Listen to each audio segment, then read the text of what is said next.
Welcome back to सुबह की सोच। मुल्क भर में एक बार फिर बिजली का बहरान शिद्दत इख्तियार करता जा रहा है। हर घंटे बाद लोड शेडिंग मामूल बनती जा रही है और इस गैर एलानिया लोड शेडिंग ने आवाम की ज़िंदगी को अजीरन बना दिया, जबकि कारोबारी सरगर्मियाँ भी शदीद दबाव का शिकार नज़र आ रही हैं।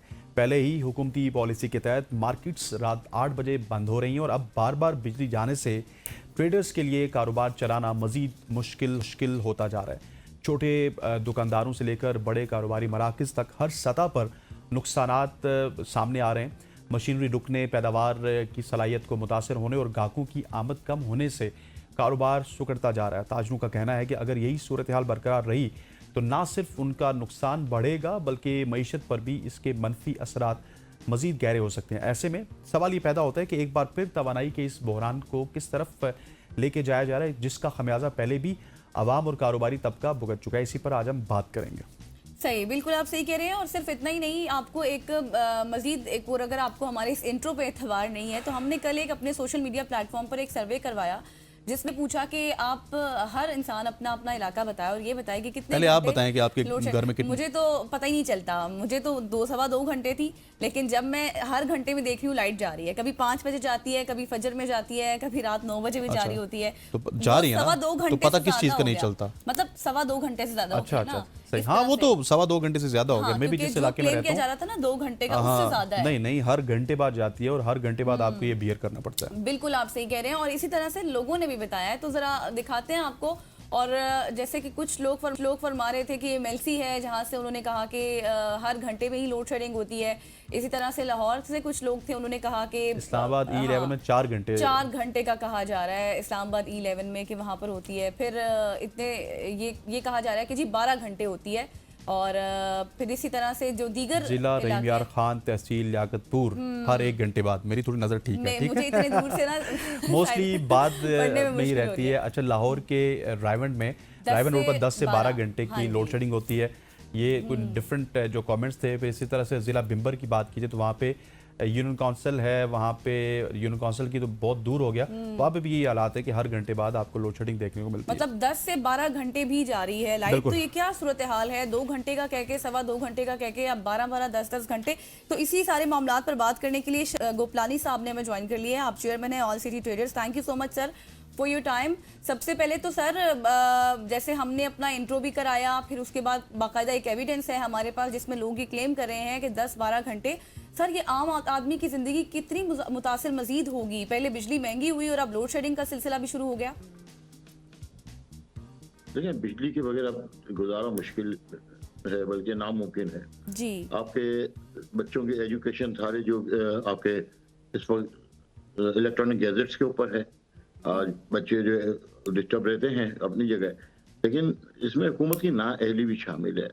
अगर आज फ्यूल का जो बहरान पैदा किया जा रहा है, जबकि बहरान है नहीं पाकिस्तान में खास तौर पे, लेकिन जो बहरान पैदा किया जा रहा है, अगर आप देखेंगे पिछले 4-5 साल पहले पाकिस्तान में लोगों ने सोलर सिस्टम लगाना शुरू किया, लेकिन हुकूमत ने इंकरेज करने की जगह इसको डिस्करेज किया, क्योंकि इसमें IPPs के जो मुआहदे शामिल थे और हमारी जो माफिया है IPPs माफिया, उसका असर रसूख इतना हुकूमत के अंदर मौजूद था कि हर जो है होना ये चाहिए था कि आपका जो सोलर जो भी लगाता उसको गवर्नमेंट सब्सिडी देती या कोई जो है महाना एक साथ के ऊपर उसको लगवाने के लिए तरकीब दी जाती या बैंकों को इन्वॉल्व करती या फाइनेंशियल सपोर्ट करती, लेकिन हुकूमत ने इसकी जगह टैक्सेस लगा दिए। जुल्म तो यहाँ तक किया गया कि अगर कोई जनरल ट्रेडर्स ने इंपोर्ट किए हैं आपके सोलर पैनल्स, तो उनको उतारने की शिकायत जो है इजाजत नहीं दी गई यहाँ पे कि भाई आप मेरे प्रूव करें कि आपका क्या वक्त है इसको मंगाने दे। आपको टैक्स देके एक शख्स जो है अपना माल मंगाता है, आपने वो कंटेनर जहाँ से वापस करवाया और वो कंटेनर लोगों ने नुकसान करके दुबई में उतारे और वहाँ पे फिर औने पौने बेचा गया। ये हमारी हुकूमत की नाअहली की वजह से हम आज इस नहज पे खड़े हैं। आज जो आप बात कर रही है 1 घंटे के बाद 1 घंटा लोड शेडिंग, मैं आपको बताऊं जहाँ मेरी शॉप है, लियाली का एरिया कहलाता है, टिम्बर मार्केट है, वहाँ पे 16 घंटे की लोड शेडिंग है। अच्छा। अब मुझे बताएं कि 16 घंटे की लोड शेडिंग में लोग किस तरह सर्वाइव करेंगे। और कराची एक तो आपको पता है गर्मी इतनी शिद्दत से होती है यहाँ पे कि हवा भी नहीं चलती, और यहाँ पे जो घर हैं वो इतने ऐसे हैं कि कंजेस्टेड एरियाज में जहाँ पे वेंटिलेशन भी नहीं है, तो यहाँ पे तो बहुत ज़्यादा जुल्म है। और ये जो इलेक्ट्रिक का जो निज़ाम है, हुकूमत को उस पर सीरियस होना पड़ेगा और अब तो कोई चीज मुश्किल नहीं है। आप इन बिजली के लिए गवर्नमेंट जो है फाइनेंसिंग अनाउंस कर दे, जो मिडिल क्लास के लिए, जो लोअर मिडिल क्लास हैं उनको सपोर्टिंग जो है 2 पैनल। और कराची में बल्कि सिंध में तो सिंध गवर्नमेंट का जो करप्शन सामने आ रहा है कि कुछ एनजीओ और कुछ बाहर के इदारों ने इनको फंड दिए थे कि जो है गरीब लोगों के घरों पे 4 पैनल 2 पैनल जो है वो उनको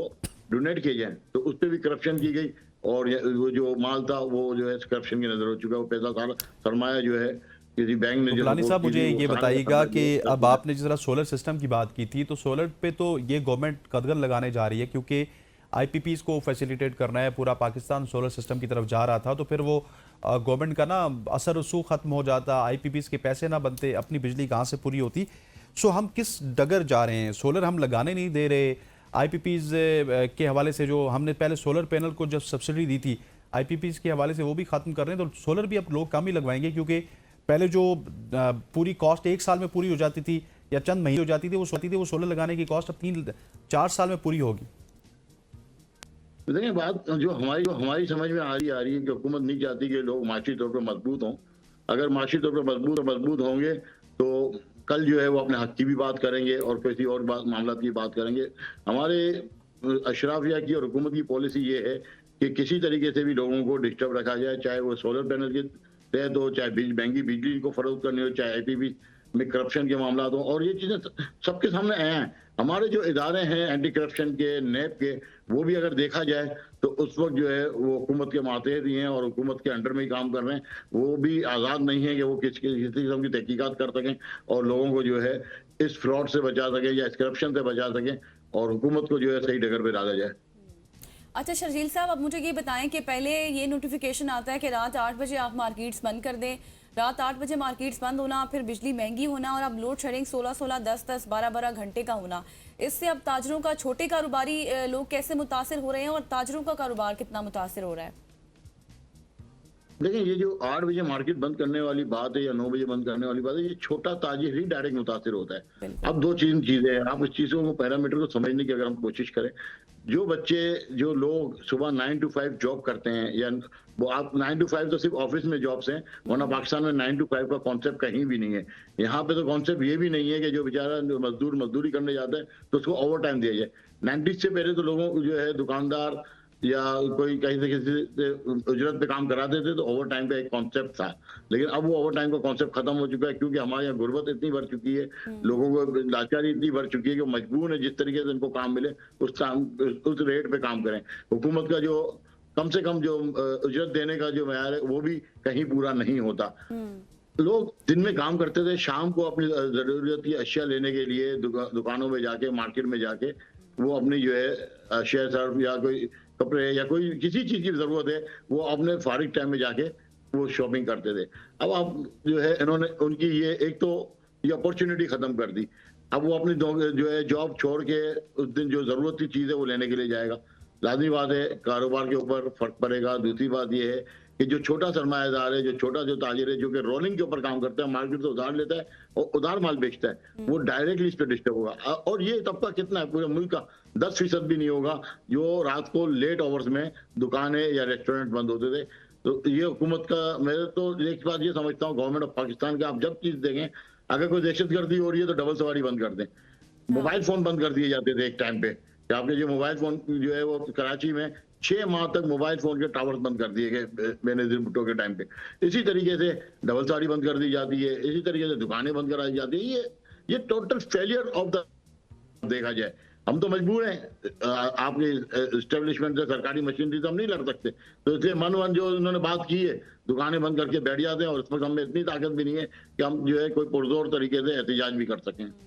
बिल्कुल ऐसे। अच्छा सर, मुझे ये बताइएगा कि किस हद तक नुकसान हो रहा है ताजिर कम्युनिटी को, क्योंकि अब कारोबार तो मुतासिर हो रहे हैं और टाइमिंग भी एडजस्ट नहीं हो सकती है। मैं कराची की अगर बात करूँ, स्पेशली जिस शहर से आपका ताल्लुक है, वहाँ पे तो लोग आते ही 8 बजे के बाद शॉप्स पे, तो कारोबार किस हद तक नुकसान हुआ, स्पेशली अगर आपकी या फिर आपके जो करीबी लोग हैं उनकी अगर रूटीन की बात की जाए तो?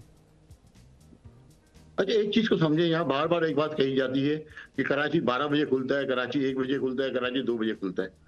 एक चीज को समझा जाए कि कराची में जो इंपोर्ट और एक्सपोर्ट्स होता है, यूरोप हमसे 6 घंटे पीछे, अमेरिका हमसे 12 घंटे का फर्क है, टाइम डिफरेंस है। बहुत से लोग ऐसे हैं जो इंपोर्ट कर रहे होते हैं या एक्सपोर्ट कर रहे होते हैं या जॉब्स कर रहे हैं उन कंपनीज में जो इंपोर्ट और एक्सपोर्ट से रिलेटेड है या उन कंट्रीज से रिलेटेड है, वो लोग रात भर जागते हैं, वो रात भर जो है अपना कारोबार कर रहे होते हैं। फजर की नमाज के बाद वो लोग ज्यादातर सोते हैं और उसके बाद 11-12 बजे वो उठ के अपने दफातर या अपनी दुकानों पे जाते हैं। मेजर दुकानें भी जो है या इंपोर्टर्स जो है वो भी 11-12 1-2 बजे आते हैं। अब जब इंपोर्टर 2 बजे आएगा तो दुकानदार को माल लाजमी बात है 2 बजे के बाद ही मिलना है, तो वो अपनी दुकान पे 12 बजे जाता है कि 2 बजे के बाद मैंने जाना है इंपोर्टर के पास या होलसेलर के पास माल खरीदने के लिए। तो इस वजह से ये एक मामला है जो यहाँ पे मार्केट लेट खुलती है।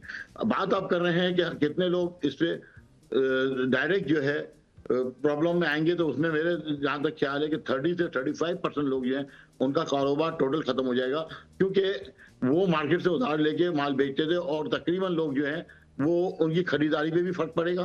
और क्योंकि अब जब अशिया जरूरत की जब बहुत ही जरूरी होगा तो लोग मार्केट जाएंगे, अदरवाइज नहीं जाएंगे। वरना बहुत से लोग ऐसे थे कि जब निकलते थे तो बच्चों ने कोई 1-2 चीजें एक्स्ट्रा लेनी है या अपने लिए कोई एक्स्ट्रा चीज समझ में आई गई तो वो ले लेते थे, उनके पास इतना टाइम होता था। लेकिन अब इतना टाइम होगा नहीं कि वो जाके अपने लिए कोई एक्स्ट्रा चीज ले सकें, तो ये बहुत बड़ा कारोबार के ऊपर फर्क पड़ेगा और इसके रिजल्ट आपको 6 महीने बाद नजर आएंगे। और हमने हमेशा, अगर विदहोल्डिंग टैक्स हुकूमत पाकिस्तान ने लगाया तो हमने पहले इनको बताया कि विदहोल्डिंग टैक्स लगाने से बैंकों पे सरमाया जो है आपका बैंकों से गायब होगा। आज आप देख लें कि ब्लैक इकोनॉमी भरी है, कम नहीं हुई, जिसको ग्रे इकोनॉमी बोलते हैं या ब्लैक इकोनॉमी बोलते हैं कैश की, वो जो है फ्लो बहुत कम हो गया है। बैंकों में लोग जो है सरमाया रख के पैसे जो है इंटरेस्ट ले रहे हैं, लेकिन कारोबार में पैसा लगाने को तैयार नहीं है। आप देख लें कि हमारा जो है बिल्डिंग सेक्टर पूरा जो है रियल एस्टेट सेक्टर वो पूरा कोलैप्स हो चुका है, इंडस्ट्रीज हमारी बंद हो रही हैं। तो आपने फैसलाबाद के ताजिरों की, फैसलाबाद चैम्बर की आपने लास्ट मंथ में प्रेस कॉन्फ्रेंस सुनी होगी कि 40% से ज्यादा जो है आपकी टेक्सटाइल इंडस्ट्रीज बंद हो चुकी अच्छा है। शर्जील साहब, अब देखें वी आर सिटिंग इन 2026, जहां पर अगर हम दुनिया को देखें तो वो डेवलपमेंट की तरफ, इनोवेशंस की तरफ जा रही है, स्मार्ट एनर्जी, सस्टेनेबिलिटी की तरफ जा रही है, और हम वही वो पुराने दौर में जिस तरह से लोड शेडिंग हुआ करती थी पीछे ही जा रहे हैं। तो अब मजीद आपका क्या कोई प्लान है ताजरों का, इस हवाले से कोई प्रोटेस्ट वगैरह भी किया जा सकता है अगर 16 घंटे की लोड शेडिंग डेली बेसिस पे हुई तो? देखिए बात यह है, जब तक लोड शेडिंग खत्म नहीं होती, जब तक हुकूमत फैसिलिटेट नहीं करती, हम आगे नहीं जा सकते।